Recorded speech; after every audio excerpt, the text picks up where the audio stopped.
नमस्कार मित्रांनो, साहित्य क्षेत्रामध्ये सर्वोच्च पुरस्कार हा साहित्य अकादमी पुरस्कार आहे. परंतु त्यासोबतच युवा वर्गांना प्रोत्साहन भेटावं आणि युवा वर्गांनाही देखील इतर साहित्याच्या स्वरूपामध्ये स्वतःची लेखणी मांडता यावी याच्यासाठी साहित्य अकादमी युवा पुरस्कार हा दिला जातो.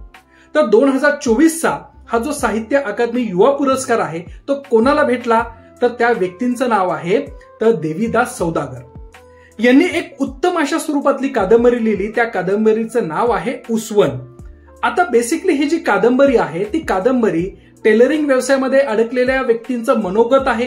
टेलरिंग व्यवसायामध्ये असलेल्या अडचणी आणि त्यांच्या संभाव्य स्वरूपामध्ये कुटुंबावर होणारे परिणाम ह्या सगळ्या गोष्टींचं बारकाईने केलेलं अनालिसिस ह्या कादंबरीमध्ये दिसून येते. मग हा साहित्य अकादमी युवा पुरस्कार याची सुरुवात कधी झाली तर 2011 पासून सुरुवात झालेली आपल्याला दिसून येते. याचं मानाचं स्वरूप काय आहे तर 50,000 रुपये रोख रक्कम आणि मानचिन्ह असं त्याचं स्वरूप आहे.